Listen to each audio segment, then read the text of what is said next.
पश्चिम बंगाल में कोलकाता के आरजी कर मेडिकल कॉलेज अस्पताल में एक प्रशिक्षु महिला डॉक्टर से दुष्कर्म और हत्या के मामले में डॉक्टरों का गुस्सा उफान पर है।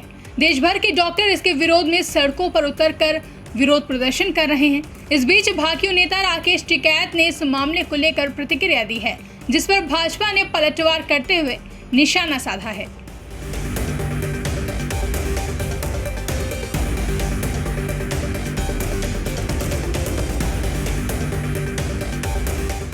कोलकाता के आरजी कर मेडिकल कॉलेज अस्पताल में महिला डॉक्टर से दुष्कर्म और हत्या के मामले से देश सदमे में है। एक ओर जहां पूरे देश में लोग सड़कों पर उतरकर न्याय के लिए धरना प्रदर्शन कर रहे हैं, तो वहीं दूसरी ओर सियासत भी जोरों पर है। इसी बीच अब भाजपा प्रवक्ता शहजाद पूनावाला ने कोलकाता मामले पर विपक्ष पर पलटवार करते हुए कहा कि यह बयान शर्मनाक है जो राकेश टिकैत जैसा व्यक्ति दे सकता है। राहुल गांधी ने भी कहा था कि आरजी कर मेडिकल कॉलेज में दुष्कर्म और हत्या ध्यान भटकाने वाला मामला है। वहीं राकेश टिकैत ने कहा कि यह ममता बनर्जी सरकार के खिलाफ एक षड्यंत्र है जो पिछले 10 दिनों से जारी है। मैं राकेश टिकैत से पूछना चाहता हूं कि क्या सुप्रीम कोर्ट का हस्तक्षेप भी षड्यंत्र है?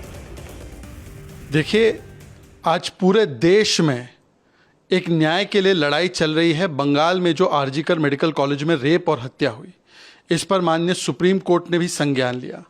हाई कोर्ट के बाद सुप्रीम कोर्ट ने पश्चिम बंगाल की सरकार को फटकार लगाई कि किस प्रकार से वो इंस्टीट्यूशनल संस्थागत कवर अप कर रहा है और बेटी बचाओ या बेटी को न्याय दिलाओ नहीं, बल्कि बलात्कारी बचाओ और सबूत मिटाओ कर रहा है।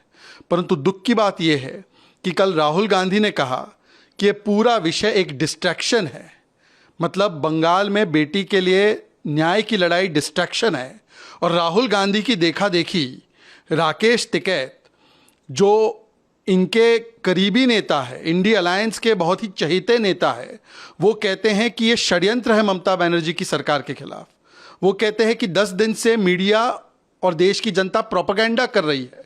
मैं पूछना चाहता हूं, सुप्रीम कोर्ट षड्यंत्र का हिस्सा है? माता पिता का बयान कि उनकी बेटी को ममता बनर्जी न्याय नहीं दिलवा रही है, ये षड्यंत्र का हिस्सा है? हाई कोर्ट की सख्त टिप्पणी और सीबीआई को जांच सौंप देना, पश्चिम बंगाल की पुलिस को कहना कि एब्सोल्यूट फेलियर रहा, यह षड्यंत्र का हिस्सा है राकेश टिकैत जी? या ये षड्यंत्र का हिस्सा है जो उसके लिए लाखों लोग सड़कों पर उतरे हैं, बेटी के लिए न्याय मांग रहे हैं? यह शर्मनाक बयान है और यह बयान अपेक्षित है, क्योंकि इंडिया अलायंस के सभी नेता इसी प्रकार के बयान देते हैं। राहुल गांधी ने डिस्ट्रैक्शन बोला, अखिलेश यादव के नेताओं पर बलात्कार के आरोप लगे तो उन्होंने बेटी का नार्को टेस्ट मांगा। तो आज सवाल बनता है कि इंडिया अलायंस के नेतागण क्या राकेश टिकैत पर कुछ बोलेंगे, क्या खंडन करेंगे? वो कुछ नहीं बोलेंगे, क्योंकि कितने दिनों से हम देख रहे हैं एविडेंस मिटाओ की प्रक्रिया पश्चिम बंगाल की सरकार कर रही है। किस प्रकार से पश्चिम बंगाल की पुलिस लोगों की आवाज दबा रही है। जो भी कोई आवाज उठाता है, डॉक्टर से लेकर सांसद इनके ही, उनको नोटिस भेजी जाती है। पर संविधान बचाने वाले एक शब्द नहीं बोल पाते। लड़की हूं, लड़ सकती हूं कहने वाले एक शब्द नहीं बोलते। और अब तो आलम यह है कि इसको षड्यंत्र और प्रोपेगेंडा कहा जा रहा है।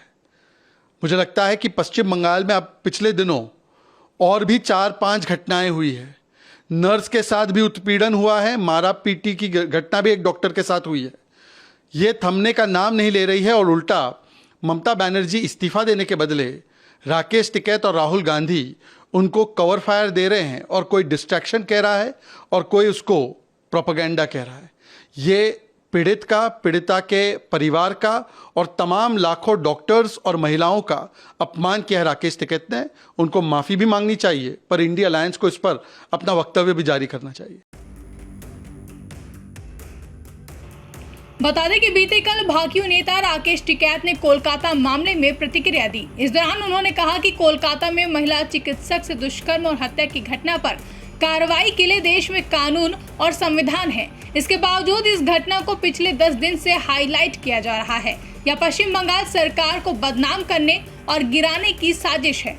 वहीं भाजपा सरकार को घेरते हुए कहा कि भाजपा शासित राज्यों में भी दुष्कर्म और हत्या जैसी घटनाएं हो चुकी हैं, मगर वहां इन मामलों को दबाया जाता रहा है। राकेश टिकैत के इसी बयान पर भाजपा प्रवक्ता शहजाद पूनावाला ने प्रतिक्रिया देते हुए राकेश टिकैत के बयान को शर्मनाक बताया है। ब्यूरो रिपोर्ट, इंडिया पब्लिक खबर। फिलहाल के लिए इस खबरों में बस इतना ही। देश और दुनिया की ऐसी तमाम बड़ी खबरों के लिए हमारे YouTube चैनल को सब्सक्राइब करें और बने रहें इंडिया पब्लिक खबर के साथ।